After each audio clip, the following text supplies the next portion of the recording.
नमस्कार दोस्तों, एसके गुरु RJ 18 YouTube channel में एक बार आपका फिर से स्वागत है। हम दिशा की पटवार की मैथमेटिक्स सरल कर रहे थे और उसी सीरीज में आज का जो अपना टॉपिक है वो वृत्त है। तो स्टार्ट करते हैं अपना टॉपिक। तो मित्रों, वृत्त होता क्या है? वृत्त एक बिंदु का बिंदु पथ है जो किसी निश्चित बिंदु से समान दूरी पर स्थित होता है। वृत्त क्या है? एक बिंदु का बिंदु पथ जो एक निश्चित बिंदु से समान दूरी पर स्थित होता है। इस निश्चित बिंदु का क्या बोलेंगे हम? वृत्त का केंद्र। और समान दूरी की जो बात कर रहे हैं, यहां से लेकर यहां तक की दूरी, ये सारी दूरियां क्या होंगी? बराबर होगी। और इन दूरियों को हम क्या बोलेंगे? त्रिज्या बोलेंगे। त्रिज्या को रिप्रेजेंट करेंगे आर से और केंद्र को रिप्रेजेंट करेंगे ओ से। ठीक है, एक वृत्त में हम अनंत त्रिज्याएं खींच सकते हैं। अब अगर हम बात करें व्यास की, तो मित्रों मान लो हमारे पास में ये वृत्त है, यहां से लेकर यहां तक की जो दूरी हो गई वो अपने पास में त्रिज्या हो गई। अगर मैं इसे आगे और बढ़ा देता हूं तो इसे हम बोलेंगे व्यास। तो मित्रों व्यास क्या हुआ? व्यास हुआ त्रिज्या का दुगुना। और अगर हम बात करें त्रिज्या की, तो त्रिज्या होती है व्यास की आधी। तो त्रिज्या और व्यास में रिलेशन निकल के आया। क्या रिलेशन निकला? कि व्यास त्रिज्या का दुगुना होता है और त्रिज्या व्यास की आधी होती है। जैसे हमने त्रिज्या को रिप्रेजेंट करा आर से, वैसे ही हम व्यास को रिप्रेजेंट करते हैं डी से। ठीक है, तो हमारे पास में आर की जो वैल्यू होगी वो डी बटा 2 होगी और डी की जो वैल्यू होगी वो हमारे पास में 2 गुणा आर होगा। बढ़ते हैं आगे। तो देख लो मित्रों, अगर व्यास के नीचे या ऊपर हम कोई रेखा खींचते हैं, अगर व्यास के नीचे या ऊपर हम कोई रेखा खींचते हैं तो इसे हम बोलते हैं जीवा। इसे हम क्या बोलते हैं? जीवा। जीवा क्या होती है? परिधि के दो बिंदुओं को मिलाने वाली रेखा जीवा कहलाती है। और मित्रों ध्यान देना कि वृत्त की सबसे बड़ी जो जीवा होती है, वृत्त की सबसे बड़ी जो जीवा होती है वो व्यास होती है। वृत्त की सबसे बड़ी जो जीवा होती है वो व्यास होती है। ठीक है ना? और जीवा एक वृत्त में हम अनंत खींच सकते हैं, व्यास भी हम एक वृत्त में अनंत खींच सकते हैं। अब बात करते हैं हम क्षेत्रफल की। तो मित्रों ध्यान देना, मैं आपको वृत्त का क्षेत्रफल ना बताकर यहां मैं डायरेक्ट आपको एक बिंदु पर लेकर आ रहा हूं और वो बिंदु है त्रिज्याओं द्वारा काटा गया भाग। इन दो त्रिज्याओं द्वारा ये काटा गया भाग, यहां मैं आपसे बात कर रहा हूं। तो त्रिज्याओं द्वारा जो भी भाग काटा जाएगा उसे हम बोलेंगे त्रिज्यखंड। वृत्त की किन्हीं दो त्रिज्याओं द्वारा काटा गया भाग उसे हम बोलेंगे त्रिज्यखंड। और जो त्रिज्यखंड है इसका फॉर्मूला होता है पाई आर स्क्वायर थीटा बटे 360। इसका क्या फॉर्मूला होता है? पाई आर स्क्वायर थीटा बटे 360। और ये जो थीटा होता है ये दोनों त्रिज्याओं के मध्य का जो कोण होता है उसे हम थीटा बोलेंगे।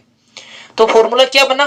पाई आर स्क्वायर थीटा बटे 360। अब मित्रों ध्यान देना, इसी त्रिज्यखंड के क्षेत्रफल के फॉर्मूले से, इसी त्रिज्यखंड के क्षेत्रफल के फॉर्मूले से हम और फॉर्मूले और जानते हैं। अगर मान लो यही थीटा 90 डिग्री होता, अगर मान लो यही थीटा 90 डिग्री होता तो हमारे पास में एक फॉर्मूला बनता 1/4 पाई आर स्क्वायर।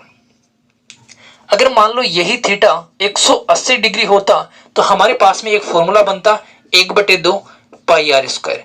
और मान लो यही थीटा 360 होता तो हमारे पास में एक फॉर्मूला बनता, वो था पाई आर स्क्वायर। ठीक है, अब मित्रों ध्यान देना, केंद्र के चारों ओर जो कोण बनता है वो 360 का बनता है। और जब केंद्र के चारों ओर कोण बना रहे हैं, हम पूरे भाग को कवर कर रहे हैं, इसका मतलब वो क्या है? वृत्त है। और वृत्त के लिए जो कोण होगा थीटा वो कितना होगा? 360। इसके अकॉर्डिंग वृत्त का जो क्षेत्रफल है वो हमारे पास में क्या बन गया? वृत्त का क्षेत्रफल बन गया पाई आर स्क्वायर।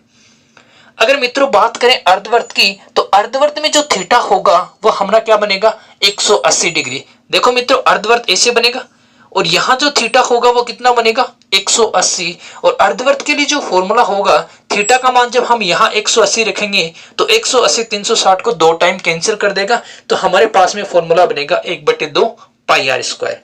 तो ये जो फॉर्मूला है वो अर्धवृत्त का क्षेत्रफल है। ये किसका क्षेत्रफल हो गया? अर्धवृत्त का क्षेत्रफल। और जब थीटा का मान 90 डिग्री होगा तो हमारे पास में ये आकृति बनेगी, हमारे पास में ये आकृति बनेगी। और यहां हमारे पास में 90 डिग्री कोण होगा, तो ये बन गया हमारे पास में एक चतुर्थांश। और चतुर्थांश का क्षेत्रफल क्या हो जाएगा? 1/4 पाई आर स्क्वायर। तो मित्रों मैंने क्या किया, मैंने त्रिज्यीय खंड के क्षेत्रफल के फॉर्मूले से ये तीनों चारों फॉर्मूले आपको समझा दिए। ठीक है, अब मित्रों मैं आपको और बातें बता रहा हूं तो ध्यान से सुनना, हर एक बात को आप लोग ध्यान से सुनना। एक होती है परिधि, एक होती है चाप की लंबाई।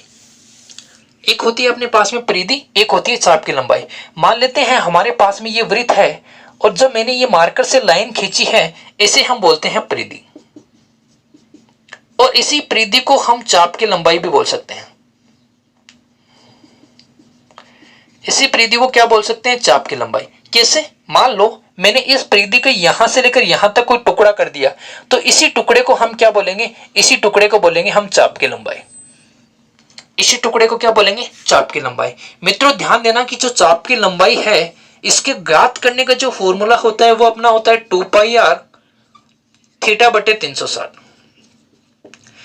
2 पाई r थीटा बटे 360। यहां जो थीटा होगा उसके अकॉर्डिंग, मतलब त्रिज्यीय खंड के अकॉर्डिंग ही थीटा होगा। ये हमारे पास में क्या है, थीटा। अगर हमारे पास में ये थीटा है तो चाप की लंबाई का जो फॉर्मूला है वो बनता है 2 पाई r थीटा बटे 360। मित्रों अगर मैं इस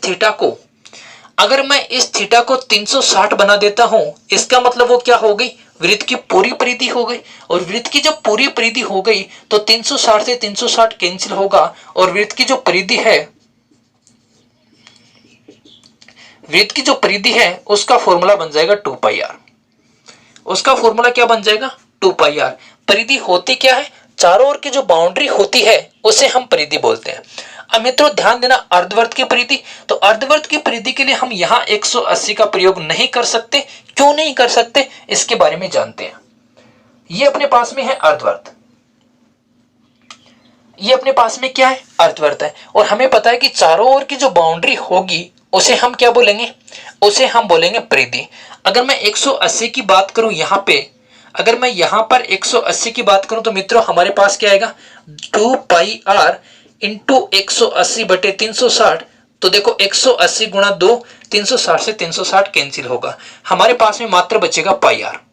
ये जो पाई r है वो यहां से लेकर यहां तक की लंबाई है, और यहां से लेकर यहां तक की लंबाई को हम अर्धवर्त की परिधि नहीं बोल सकते, क्योंकि अर्धवर्त की परिधि चारों ओर की बाउंड्री होती है। लेकिन यहां से जब यहां तक लेंगे तो ये बाउंड्री हमारी कवर नहीं हुई, तो हमें क्या करना पड़ेगा, यहां से लेकर यहां तक की लंबाई में ये बाउंड्री और जोड़नी पड़ेगी। और ये बाउंड्री अपनी कितनी है, ये बाउंड्री अपनी है व्यास, और व्यास क्या होता है, 2r। व्यास क्या होता है, 2r। तो अगर हम अर्धवर्त की परिधि की बात करें तो अर्धवर्त की परिधि होती है पाई r प्लस 2r। ये हमारे पास में होती है अर्धवर्त की परिधि। तो मित्रों जो फॉर्मूले थे मैंने आपको समझा दिए हैं। एक बार मैं ये सारे फॉर्मूले लिखता हूं और आप लोग समझने का प्रयास करना, ठीक है। तो देखो मित्रों, वृत्त का जो क्षेत्रफल है, पहले वृत्त की बात करें, यहां मैं लिख रहा हूं क्षेत्रफल और यहां लिख रहा हूं परिधि। तो वृत्त का जो क्षेत्रफल है वो अपने पास में होता है पाई r स्क्वायर, और जो परिधि है वो अपने पास में होती है 2 पाई r। अगर हम बात करें वृत्त के बाद में अर्धवर्त की, तो अर्धवर्त की जो क्षेत्रफल है वो अपने पास में होता है 1/2 पाई r स्क्वायर, और अर्धवर्त की जो परिधि होती है वो होती है पाई r प्लस 2r, ठीक है। उसके बाद में बात करें त्रिज्यीय खंड की, तो त्रिज्यीय खंड का जो क्षेत्रफल होता है वो होता है पाई r स्क्वायर थीटा बटे 360, पाई r स्क्वायर थीटा बटे 360। और हमारे पास में त्रिज्यीय खंड कैसा होता है, ये हमारे पास में त्रिज्यीय खंड होता है, मतलब त्रिज्याओं द्वारा काटा गया भाग। तो त्रिज्यीय खंड का क्षेत्रफल क्या आएगा, पाई r स्क्वायर 360, पाई r स्क्वायर थीटा बटे 360। अगर हम बात करें वृत्तखंड की, तो मित्रों वृत्तखंड का आप लोग ध्यान से सुनना, वृत्तखंड क्या होता है, वृत्तखंड क्या होता है मित्रों ध्यान से सुनना। मान लो हमारे पास में ये वृत्त है और हमने यहां से एक जीवा खींच दी, तो जीवा के द्वारा हमारे पास में दो टुकड़े बने, एक तो ये टुकड़ा बना और हमारे पास में एक ये टुकड़ा बना। इस टुकड़े को बोलेंगे हम लघु वृत्तखंड और इस टुकड़े को बोलेंगे हम दीर्घ वृत्तखंड।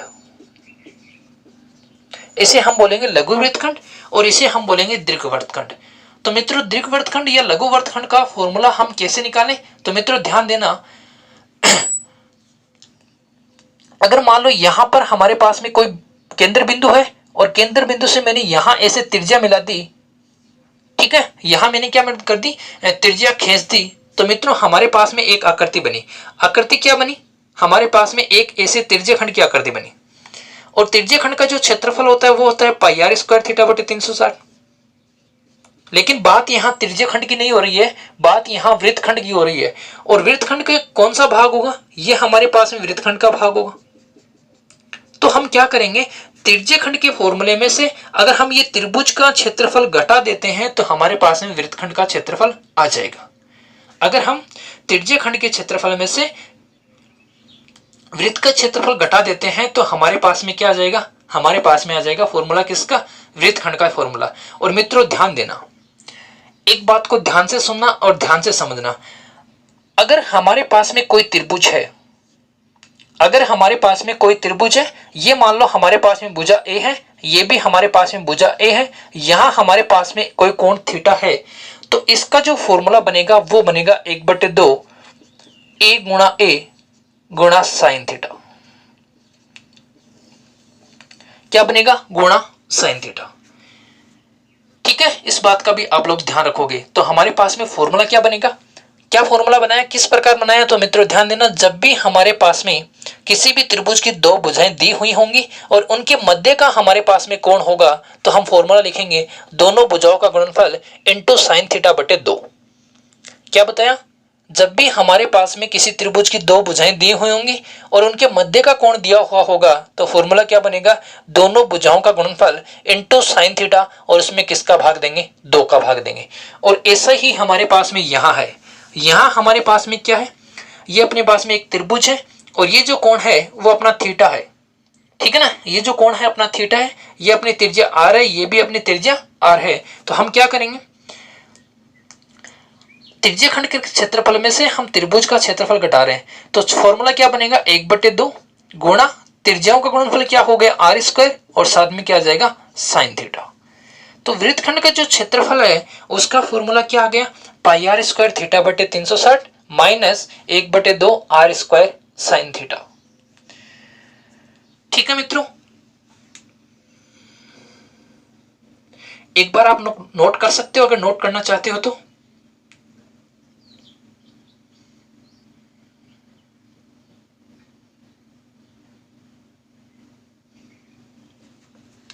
इसके बाद में चाप की लंबाई का फॉर्मूला,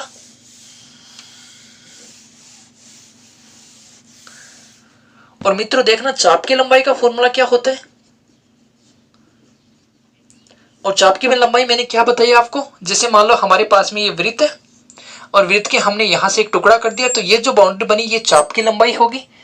और यहां पर हमारे पास में अगर कोण थीटा है तो चाप की लंबाई का फॉर्मूला क्या बन जाएगा, पाई आर थीटा बटे 360, सॉरी पाई आर थीटा बटे 180 या 2 पाई आर थीटा बटे 360, किसी भी फॉर्मूले का हम प्रयोग कर सकते हैं।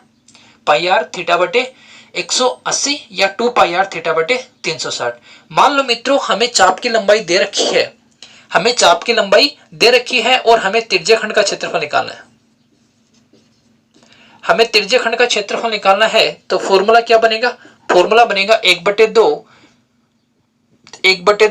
आर गुणा चाप की लंबाई, और चाप की लंबाई को रिप्रेजेंट करते हैं एल से, तो फॉर्मूला बन जाएगा 1/2 गुणा एल आर।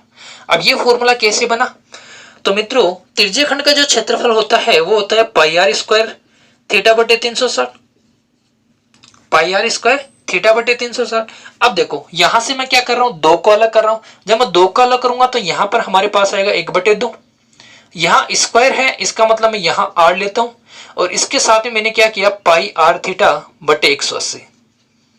क्या किया, 2 मैंने कॉमन ले लिया तो 2 नीचे आ गया, आर मैंने अलग कर लिया, ये बन गया पाई आर थीटा बटे 180, और ये पाई आर थीटा बटे 180 का मतलब क्या है, एल है। तो हमारे पास में त्रिज्य खंड का क्षेत्रफल बन गया 1/2 एल आर।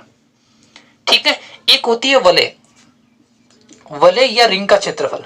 तो वलय का क्षेत्रफल हम कैसे निकालते हैं, जैसे मान लो हमारे पास में ये वृत्त है, ठीक है, और इस वृत्त के चारों ओर एक वृत्त, बड़ा वृत्त बनाया गया, तो हमारे पास में ये जो भी एरिया बनेगा इसे हम बोलेंगे वलय या वलयिका का क्षेत्रफल। और इस वलय का क्षेत्रफल हम कैसे निकालेंगे? बड़े वृत्त का क्षेत्रफल मान लो पाई आर स्क्वायर है, उसमें से हम छोटे वृत्त का क्षेत्रफल क्या कर देंगे? घटा देंगे। ये जो बड़ा वृत्त है इसमें से हम छोटे वृत्त का क्षेत्रफल घटा देंगे तो हमारे पास में बन जाएगा वलय का क्षेत्रफल। यहां से मित्रों हम पाई कॉमन लेकर भी आंसर को निकाल सकते हैं। तो पाई कॉमन लेने के बाद में बचेगा आर स्क्वायर और यहां बचेगा स्मॉल आर स्क्वायर। तो ये मित्रों बनता है हमारे पास में वलय का क्षेत्रफल। अब मित्रों क्वेश्चंस की तरफ बढ़ते हैं और शानदार कॉन्सेप्ट से मैं आपको क्वेश्चन सॉल्यूशन करवाने वाला हूं। आप बहुत ही इजीली क्वेश्चनों का आंसर निकाल दोगे। तो स्टार्ट करते हैं अपना आज का पहला क्वेश्चन।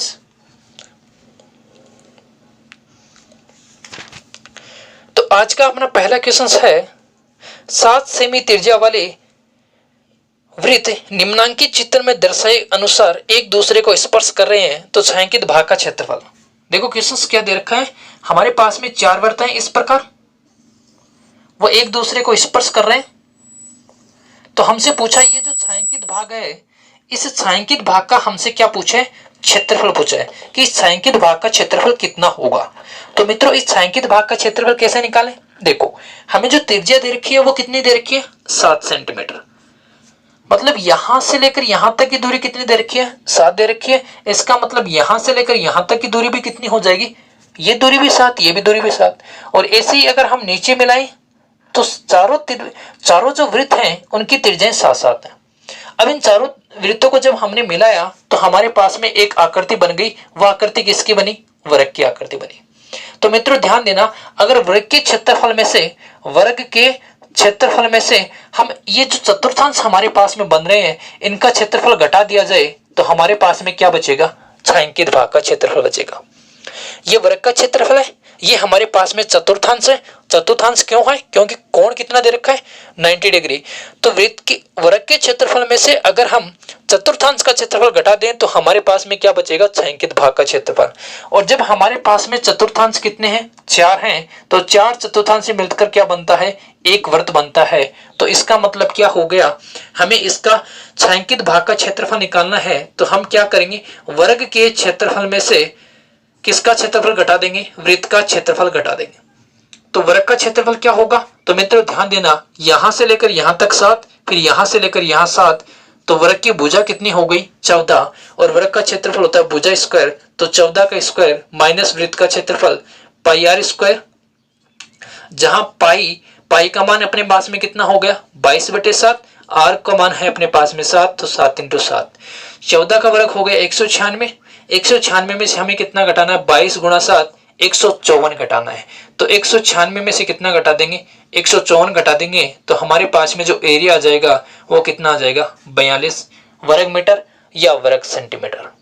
तो इस क्वेश्चन को हमने इजीली कर लिया। इजीली कैसे कर लिया कि चतुर्थांश का क्षेत्रफल है वो हमने वर्ग के क्षेत्रफल में से घटा दिया। तो हमारे पास में क्या आ गया? छायांकित भाग का क्षेत्रफल। मित्रों ध्यान देना, जब भी हमारे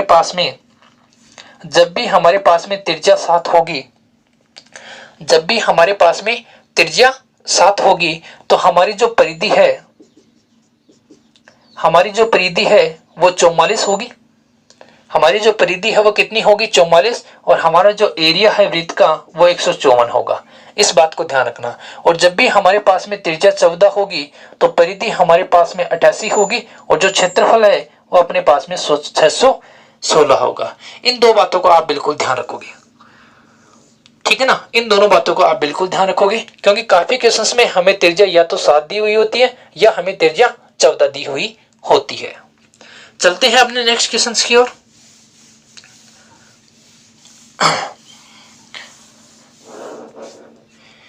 तो मित्रों नेक्स्ट क्वेश्चन क्या है?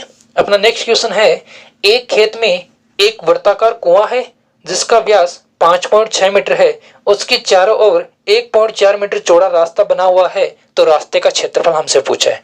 क्या बोल रहे हैं कि एक कुआं है और इसका जो व्यास है वो हमारे पास में 5.6 सेंटीमीटर है। इसके चारों ओर 1.4 मीटर चौड़ा एक मार्ग बना हुआ है और हमसे पूछा है इस मार्ग का क्षेत्रफल क्या होगा। तो मित्रों ध्यान देना, ये एक वलय हो गई और हमें पता है कि वलय का क्षेत्रफल हम कैसे निकालते हैं? तो pi r square minus r square. ये बड़े वृत्त की त्रिज्या और ये छोटे वृत्त की त्रिज्या, इसके अकॉर्डिंग हम क्या करते हैं, वलय का क्षेत्रफल निकालते हैं। तो मित्रों या तो हम क्या करें, हमें ये फॉर्मूला पता है तो या तो हम क्या करें, डायरेक्ट ऑप्शंस पे आ सकते हैं। क्या कर सकते हैं, डायरेक्ट ऑप्शंस पे आ सकते हैं। ऑप्शंस पे कैसे, देखो यहां हमारे पास में पाई है और पाई का मान होता है 22/7, 22/7 होता है और 22 है, उसके अगर हम फ्रैक्शन टुकड़े करें तो हमारे पास आता है 2 × 11। इसका मतलब अपना आंसर वो सही होगा जिसमें 11 का भाग जाता है।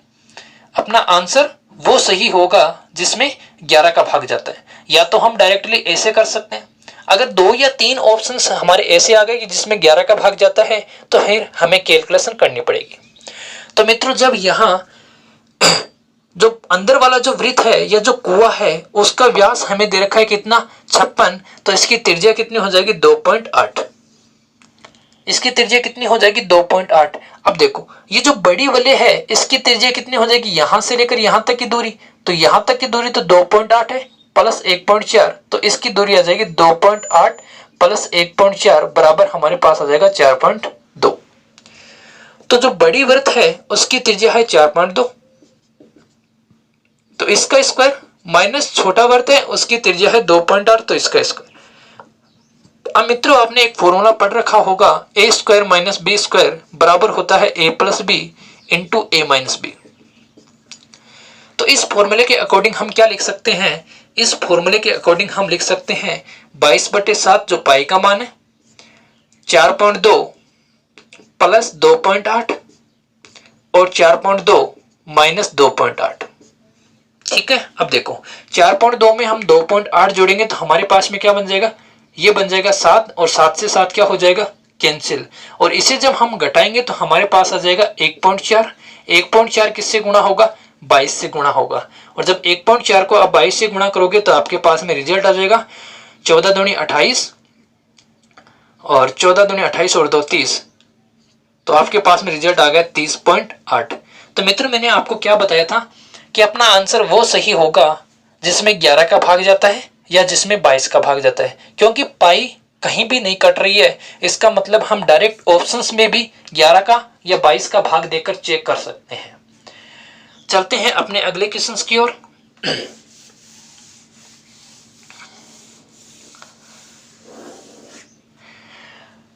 तो नेक्स्ट क्वेश्चन है, एक वृत्त की त्रिज्या 28 सेंटीमीटर है तो वृत्त का क्षेत्रफल और परिधि हमसे पूछिए। वृत्त की त्रिज्या कितनी है, 28 सेंटीमीटर या 2.8 सेंटीमीटर हमें दे रखी है।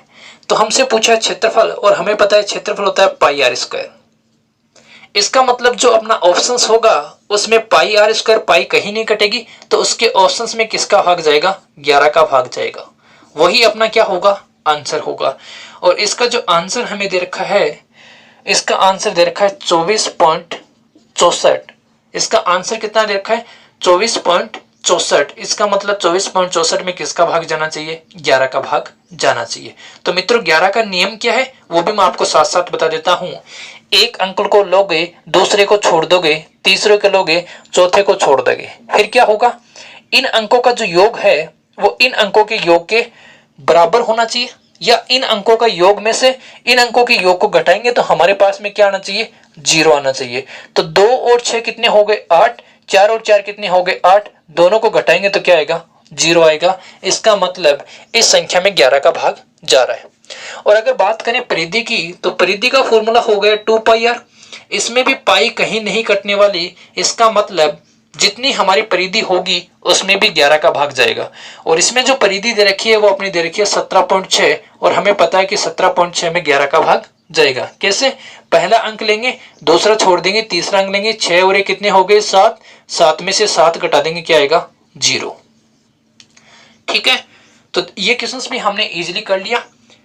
क्वेश्चंस आप ऑप्शंस चेक करके करो, बस आपको समझना है कि हमें 11 का भाग या 22 का भाग कैसे चेक करना है, ये आपको समझना जरूरी है। और ये तभी समझ में आएगा जब आप लोगों ने कॉन्सेप्ट से तैयारी कर रखी है। चलते हैं अपने नेक्स्ट क्वेश्चन की ओर। तो नेक्स्ट क्वेश्चन है, एक धावक वर्ताकार स्टेडियम के 8 चक्कर लगाकर 1760 मीटर की दूरी तय करता है। देखो ये जो 1760 मीटर की दूरी है वो कितने चक्कर में हुई, 8 चक्कर में। इसका मतलब एक चक्कर में कितनी दूरी होगी, तो एक चक्कर में जो दूरी होगी वो हम इसमें 8 का भाग दे देंगे, तो 8 दूनी 16, 8 दूनी 16, ये आ गई एक चक्कर की दूरी कितनी, 220। अब मित्रों ध्यान देना, एक चक्कर मान लो ये अपने पास में वर्ताकार स्टेडियम है, उसने यहां से दौड़ने लगाया, यहां ही वापस आ गया, इसका मतलब एक चक्कर का मतलब क्या हो गया, एक चक्कर का मतलब हो गया वृत्त की परिधि। तो ये जो 220 मीटर है ये क्या है, वृत्त की परिधि है। हमसे क्या पूछा है, हमसे पूछा है स्टेडियम की त्रिज्या। तो मित्रों इस बार ये ध्यान में देना कि स्टेडियम की हमसे त्रिज्या पूछे, इसका मतलब 22 का भाग जाना चाहिए, ऐसा कुछ नहीं है।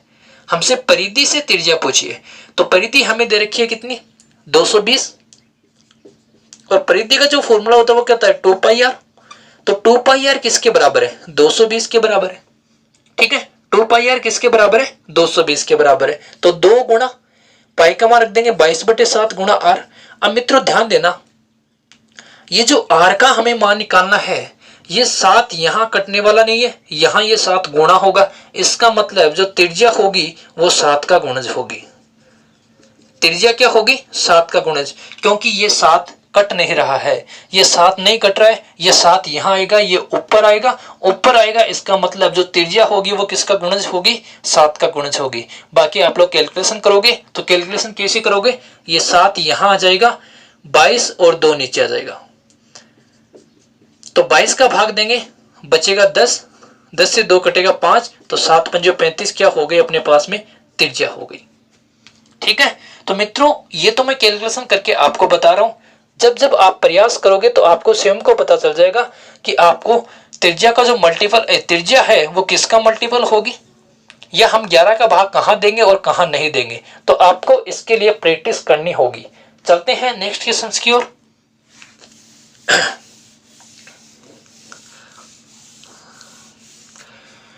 और जो नेक्स्ट क्वेश्चन है वो अपना इस प्रकार है, एक अर्धवर्ताकार परिसर की त्रिज्या 35 मीटर है, तो इसका क्षेत्रफल और हमसे परिमाप पूछा है। अर्धवर्ताकार परिसर है, उसकी त्रिज्या 35 है, रेडियस 35 है, तो हमें पता है क्षेत्रफल कितना होता है, 1/2 पाई आर स्क्वायर। अब मित्रों यहाँ क्या ध्यान दोगे, देखो वही आ गया, पाई किसी से कटने वाला नहीं है, और पाई नहीं कटने वाला, इसका मतलब 22 ऊपर आएगा, 7 नीचे आएगा, और 22 के फैक्टर करेंगे तो हमारे पास में क्या आएगा, 2 × 11। इसका मतलब आंसर वो सही होगा जिसमें 11 का भाग जाएगा, क्योंकि 2 से तो 2 कट जाएगा, तो हमारा आंसर कौन सा सही होगा, आंसर वो सही होगा जिसमें 11 का भाग जाएगा। हमें कैलकुलेशन इतनी करने की जरूरत नहीं है, और हमें पता है कि हम कैलकुलेशन करेंगे तो हमारा समय खराब होगा।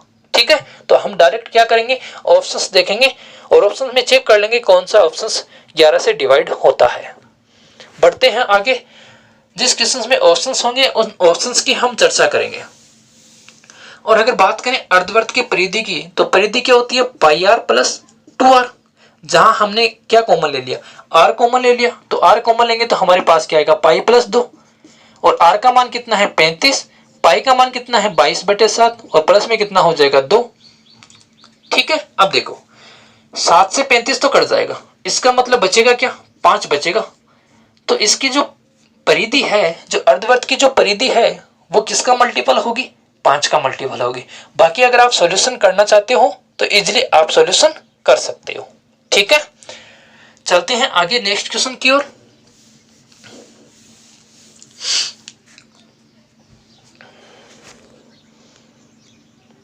तो मित्रों नेक्स्ट क्वेश्चन क्या है, एक वृत्त की परिधि एक वर्ग के परिमाप के समान है। वृत्त की परिधि क्या होती है, 2πr, और वर्ग का परिमाप क्या होता है, 4 गुणा भुजा। ये दोनों आपस में क्या है, बराबर है। ठीक है, तो अगर यहां से हम एक रिलेशन देखें तो देखो 2 से अगर 4 को काटें तो हमारे पास आ गया 2 गुणा भुजा। ठीक है, आगे क्या दे रखा है, आगे दे रखा है यदि वर्ग का क्षेत्रफल 484 वर्ग मीटर है तो वृत्त का क्षेत्रफल पूछे। देखो वर्ग का क्षेत्रफल क्या होता है, वर्ग का क्षेत्रफल होता है भुजा स्क्वायर, और भुजा स्क्वायर कितना दे रखा है, 484। अगर हम यहां से स्क्वायर हटाएंगे तो इस पे क्या आ जाएगा, अंडरूट, अंडरूट आते ही भुजा की लंबाई कितनी हो गई, 22 हो गई। तो भुजा की जगह हम क्या रख देंगे, 22 रख देंगे, और यहां से हम क्या निकाल लेंगे, त्रिज्या निकाल लेंगे। तो देखो पाई का मान रखेंगे 22/7, 22 से 22 क्या हो गया, कैंसिल हो गया, ये 7 जाएगा 2 के पास में, तो r का मान कितना आ गया, 14। और हमें पता है, मैंने यहां लिखा था कि जब भी हमारे पास में त्रिज्या 14 होगी तो उसका जो एरिया है वो कितना हो जाएगा, 616। ठीक है, उसका एरिया कितना हो जाएगा, 616। देखो नेक्स्ट क्वेश्चन क्या है, 10.5 सेमी त्रिज्या वाले वृत्त से काटे गए त्रिज्य खंड का कोण 45 डिग्री है तो त्रिज्य खंड का क्षेत्रफल और चाप की लंबाई हमसे पूछी है। तो देखो मित्रों, जो थीटा दे रखा है वो हमें 45 डिग्री दे रखा है और जो त्रिज्या दे रखी है वो हमें दे रखी है 10.5। तो हमसे क्या पूछा है? हमसे पूछा है त्रिज्य खंड का क्षेत्रफल, त्रिज्य खंड का क्षेत्रफल और हमसे पूछा है इसके चाप की लंबाई, ये हमसे पूछी है। तो मित्रों, त्रिज्य खंड का जो क्षेत्रफल होता है वो अपने पास में होता है पाई आर स्क्वायर थीटा बटे 360, जहां पाई का मान अपने पास में 22/7 होता है, आर का मान हमें दे रखा है 10.5, स्क्वायर है इसका मतलब 2 बार आ जाएगा और थीटा हमें दे रखा है 45 और नीचे हमारे पास में कितना है 360। अगर 7 से हम इसको काटें तो 7 एकम 7, 7 5 35, 1.5 आता है और अगर हम 45 से इसको काटें तो हमारे पास में आता है 8। ठीक है, और अगर हम 8 में भाग दें तो 4 और यहां पर हमारे पास में कितना आ जाएगा 11। अब हम क्या करेंगे, इनकी कैलकुलेशन कर लेंगे और कैलकुलेशन करने के बाद में हमें किसका भाग देना पड़ेगा, 4 का भाग देना पड़ेगा। तो देखो ये हो गया, 11 को हम गुणा करेंगे अपने पास 15 से तो हमारे पास आएगा 165 और 165 को जब हम 10.4 से गुणा करेंगे, सॉरी 10.5 से गुणा करेंगे तो हमारे पास में क्या आ जाएगा 5 5 25 हो गया, ये हो गया 6 5 30, ये 5 एकम 5, 5 और 3 कितने हो जाएंगे 8 हो जाएंगे। फिर ये 0 है तो 0 हो जाएगा, यहाँ पर आ जाएगा अपने पास में 5, ये 6 हो जाएगा, ये 1 हो जाएगा। तो हमारे पास में जो रिजल्ट आ रहा है वो आ गया, हमारे पास में रिजल्ट कितना आ गया 1730.5। इसमें हमें किसका भाग देना है, इसमें हमें 4 का भाग देना है। तो 4 के भाग देने के बाद में जो भी परिणाम होगा वो अपना त्रिज्य खंड का क्या होगा, क्षेत्रफल होगा। ठीक है मित्रों, देखो मित्रों इसमें हमने 11 का भाग देकर कैसे नहीं किया, तो मित्रों यहाँ जो नीचे वाली संख्या है वो पूर्णतया नहीं कटी है, यहाँ हमारे पास में नीचे 4 बचा हुआ है। तो ये जरूरी नहीं है कि जो भी अपना आंसर होगा वो 11 का मल्टीपल होगा। क्या बताया मैंने कि यहाँ नीचे कोई ना कोई संख्या बच गई, तो इसका मतलब ये जरूरी नहीं कि जो भी संख्या होगी वो 11 का मल्टीपल होगी। ठीक है, बढ़ते हैं अपने नेक्स्ट क्वेश्चन की ओर। हम मित्रों इसमें चाप की लंबाई और पूछी थी, तो चाप की लंबाई का जो फॉर्मूला होता है वो पाई आर थीटा बटे 180 होता है। चाप की लंबाई का फॉर्मूला क्या होता है, पाई आर थीटा बटे 180, जहां पाई का मान कितना हो गया 22/7, आर का मान अपने पास में कितना दे रखा है 10.5 और थीटा का मान कितना दे रखा है 45 और नीचे आ गया अपने पास में 180। ठीक है, 7 से काट देंगे तो हमारे पास आएगा 1.5, 45 से काटेंगे तो हमारे पास में कितना आएगा 4 और यहाँ काटेंगे तो 2 और यहाँ काटेंगे तो हमारे पास में कितना आ जाएगा 11। तो मित्रों इसमें भी नीचे कोई ना कोई संख्या बच गई, तो ध्यान रखना कि यहाँ भी 11 का मल्टीपल हो ये जरूरी नहीं है। तो इसको जब हम काटेंगे तो हमारे पास आएगा कितना, सॉरी इनको हम गुणा करेंगे तो हमारे पास आएगा कितना 165, 16.5 और 16.5 में हम भाग देंगे इसका 2 का तो हमारे पास आएगा 8.25। ये अपना आंसर होगा। ठीक है ना, तो और ये 11 का मल्टीपल नहीं है क्योंकि नीचे 2 आ गया। अगर हम ऑप्शंस को 2 से गुणा कर दे, जैसे ये था हमारे पास में, इसको जैसे हम 2 से गुणा करते हैं तो हमारे पास में कितना आया था 16.5, ये जरूर 11 का मल्टीपल होगा। क्यों होगा, क्योंकि यहाँ नीचे जो 2 आया था इसको हमने ऑप्शन से गुणा कर दिया। ठीक है ना, लेकिन ध्यान रखना मित्रों जब नीचे कोई ना कोई संख्या बच जाएगी तो वो कटेगी नहीं, वो 11 का मल्टीपल नहीं दर्शाएगी, इस बात का आप लोग ध्यान रखोगे। अब देखो हमें ऑप्शंस भी है हमारे पास में और ऑप्शंस के अकॉर्डिंग क्वेश्चंस परीक्षा में कैसे पूछे जाते हैं उन पे हम चर्चा करते हैं। तो एक वर्त की त्रिज्या 14 सेंटीमीटर है तो वर्त का क्षेत्रफल कितना होगा। मित्रों ये हमने आपको पहले बता दिया था कि जब r का मान 14 होगा तो 2 पाई r का मान हमारे पास में 88 होगा और पाई r स्क्वायर मतलब क्षेत्रफल का मान हमारे पास में कितना होगा 616 होगा। ठीक है ना, इस बात को आप लोग या तो ध्यान रख सकते हो या कैसे कैलकुलेशन करोगे तो पाई आर स्क्वायर मतलब 22/7 गुणा आर का मान 14 गुणा 14। अब देखो यहाँ नीचे वाली कोई भी संख्या नहीं बचेगी, इसका मतलब क्या होगा जो भी अपना आंसर होगा वो 11 का मल्टीपल होगा। अब देखो क्या ये 11 का मल्टीपल है, क्या ये जो आंसर हमारे पास में है क्या ये 11 का मल्टीपल है। तो मित्रों ध्यान देना 6 और 6 कितने हो गए 12 और 12 में से जब हम 1 कम करेंगे तो हमारे पास में क्या आएगा 11। तो मित्रों 11 का विभाज्यता का नियम क्या कहता है? नियम ये कहता है या तो हमारे पास में 0 बचना चाहिए या हमारे पास में 11 का कोई ना कोई मल्टीपल बचना चाहिए। ठीक है, चलते हैं अपने नेक्स्ट क्वेश्चन की ओर।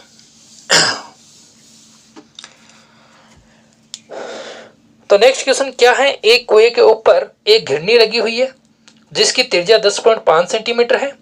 घिरनी से पानी तल की गहराई 82.50 मीटर है। घिरनी के ऊपर एक रस्सी लगी हुई है जिसके एक सिरे से बाल्टी बांधी हुई है। तो कुएं से पानी निकालने के लिए घिरनी कितनी बार घूमेगी? तो मित्रों ध्यान देना, मान लो हमारे पास में ये कुआं है, यहां हमारे पास में कोई घिरनी लगी हुई है, घिरनी है वो वर्ताकार है और इस प्रकार कोई रस्सी बांधी गई है और रस्सी से कोई बाल्टी लटकाई हुई है। रस्सी से क्या किया? कोई बाल्टी इसने लटका दी ऐसे, मान लो ये उसने बाल्टी लटका दी। ठीक है, तो जो रस्सी की लंबाई है या जो पानी के तल की गहराई है वो हमारे पास में 82.50 मीटर, और जो घिरनी है इसकी जो त्रिज्या है ये दे रखी है हमें 10.5 सेंटीमीटर। तो मित्रों ध्यान देना, हमसे पूछा क्या गया है? हमसे ये पूछा गया कि कितनी बार घिरनी घूमेगी। तो देखो, जैसे मान लो हमारे पास में ये वृत्त है, ये घिरनी है, यहां मान लो प्रेजेंट टाइम पे मान लो रस्सी हमारे पास में यहां है, तो जैसे जैसे ये घिरनी घूमेगी तो एक चक्कर के बाद में रस्सी वापस यहां आ जाएगी। जैसे एक चक्कर पूरा होगा तो ये रस्सी वहां आ जाएगी। तो इसका मतलब क्या हुआ कि जो एक चक्कर है वो वृत्त की परिधि के क्या हो जाएगा? बराबर हो जाएगा। एक चक्कर वृत्त की परिधि के क्या हो जाएगा? बराबर हो जाएगा। और हमें क्या करना है? हमें ये देखने के कितने चक्कर होंगे। तो हम क्या करेंगे, जो भी हमारी लंबाई है इसमें क्या करेंगे? एक चक्कर का भाग दे देंगे। तो लंबाई हमारे पास में कितनी है? 82.5 या 82.50 मीटर। और जब हम मीटर को सेंटीमीटर में बदलेंगे तो हमारे पास में से, या हम इसको किससे गुणा कर देंगे? 100 से गुणा कर देंगे। और इसमें हम किसका भाग देंगे? 2πr का भाग देंगे। तो 2 गुणा 22/7 और त्रिज्या का मान है 10.5। ये 7 चला जाएगा ऊपर, ये पॉइंट हट जाएगा तो यहां से ये 0 कैंसिल हो जाएंगे। ठीक है ना? अगर हम यहां वाला पॉइंट हटाएं तो ऊपर 1 0 और आ जाएगी। ठीक है मित्रों, तो देखो 7 का भाग देंगे तो यहां आ जाएगा 15 7 105, यहां बच गया 10, 5 दूनी हो गया 10 और 5 3 कितना हो गया? 15। ठीक है, 2 से 2 क्या हो जाएगा मित्रों? कैंसिल हो जाएगा। इसमें हम 3 का भाग देंगे तो 3 दूनी 6, 3 7 21 और 3 5 15, ये हो गया 275। अब हमारे पास में नीचे कितना है? हमारे पास में नीचे है 22 और ऊपर है हमारे पास में 2750। ठीक है, देखो इसमें जब हम 11 का भाग देंगे तो ये 2 टाइम कैंसिल होगा, ये 11 दूनी 22 और 11 5 55, ये हो जाएगा 250 और 250 में हम 2 का भाग देंगे तो हमारे पास में जो रिजल्ट आ जाएगा वो कितना हो जाएगा? 125 हो जाएगा। ठीक है, तो इसमें जो ऑप्शंस थे हमारे 115, 100, 125 और 135, तो इसमें जो ऑप्शन नंबर 3 है ये अपना करेक्ट आंसर है। ठीक है, जो ऑप्शन नंबर 3 है 125, ये अपना सही आंसर है। बढ़ते हैं मित्रों नेक्स्ट क्वेश्चन की ओर। तो नेक्स्ट क्वेश्चन है अपना 20 मीटर व्यास वाले वर्ताकार मैदान के चारों ओर 5 मीटर चौड़ा रास्ता बनवाना है, तो रास्ते का क्षेत्रफल हमसे पूछा है। देखो 20 मीटर व्यास है, ये मान लो हमारे पास में वर्ताकार मैदान है, इसका जो व्यास है ये अपने पास में 20 मीटर है। इसका मतलब इसकी रेडियस या इसकी त्रिज्या कितनी हो जाएगी? 10 मीटर। इसके चारों ओर 5 मीटर, इसके चारों ओर क्या कर रहा है? वो 5 मीटर का चौड़ा रास्ता बनवा रहा है। ठीक है ना? कितने मीटर का? 5 मीटर का। और ये जो रास्ता बनवा रहा है इस रास्ते का हमें क्षेत्रफल निकालना है। तो मित्रों ध्यान देना, यहां से लेकर यहां तक की जो त्रिज्या है ये तो अपने पास में 10 है और ये जो पूरी त्रिज्या है ये अपने पास में कितनी है? 15 है। तो क्या फॉर्मूला होता है? पाई r1 square minus pi r square minus r square. ये स्मॉल वृत्त है, ये कैपिटल वृत्त है। तो पाई इंटू r का स्क्वायर मतलब 15 का स्क्वायर, 15 का स्क्वायर कितना हो जाएगा? 225 माइनस स्मॉल r मतलब 10 का स्क्वायर कितना हो जाएगा? 100। तो हमारे पास में जो रिजल्ट आ गया वो कितना आ गया? 125 पाई। हमारे पास में जो रिजल्ट आ गया वो कितना आ गया? 125 पाई। और हमारा जो ऑप्शन है इसमें पहला ही ऑप्शन सही है।